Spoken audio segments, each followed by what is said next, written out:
trobem al carrer de Hemingway, a l'Eixample de Tortosa, que té el nom d'un gran escriptor nord-americà de la Lost Generation, el qual va ser reporter durant la guerra del 1936-39.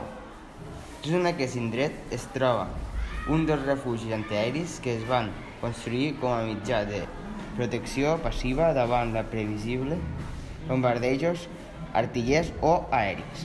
Aquest és el número 4 a la zona de Garrofer. Consta d'un passadís principal i diverses galeries que al llarg de 120 metres recorren el subsòl, tenint capacitat per a 400 persones. L'aviació italiana i l'alemanya van bombardejar moltes ciutats catalanes i varen causar gran destrucció. Quan es va acabar la guerra es van instaurar molts camps de concentració a l'estat franquista. Tanmateix, moltes dones i molts homes que varen poder creuar la frontera varen trobar-se immersos en la Segona Guerra Mundial, de 1939 a 1945. Molts varen ser detinguts per la terrible Gestapo alemanya i varen fer cap als camps de la mort nazis. Auschwitz, Mauthausen, Treblinka, Ravensbrück, els més mortífers.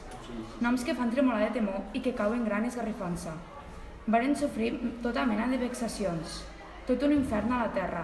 El Reichsführer SS, cap de les SS, Heinrich Himmler, va recentralitzar els camps de presoners mitjançant els camps de presoners amb ordres de custòdia protectora, Schutzhaft, dins d'una dependència anomenada Cos d'Inspectors de Concentració, Inspektur der Konzentrationslager, unitats de la calavera de les SS, SS Totenkopf per Bande, que es coneixerien com a batallons de la calavera, Sturmbahn.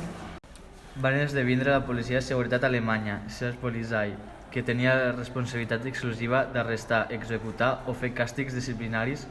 Tot plegat, la Gestapo, Geheime Staatspolizei, va ser el cos de seguretat més criminal que ha existit mai. Als camps de concentració hi havia llocs indignes que marquen l'Holocaust contra els jueus, els gitanos, els homosexuals, els invàlids, els testimonis de Jehovà, tot per a l'enlairament de la raça ària, noms que no s'han d'oblidar. Al Raum der Namen a Mauthausen es recorden tots els morts de totes les nacionalitats. Homenatge a les persones que visqueren l'infern a la terra.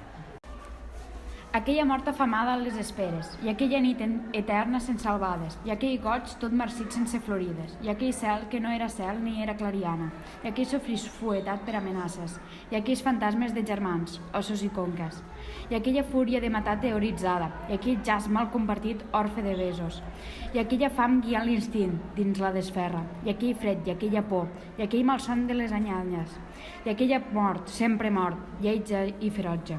I dins del cor arraulidet, com un ocell, el dematí de la cançó i de l'esperança, Roc Llop i Convàlia.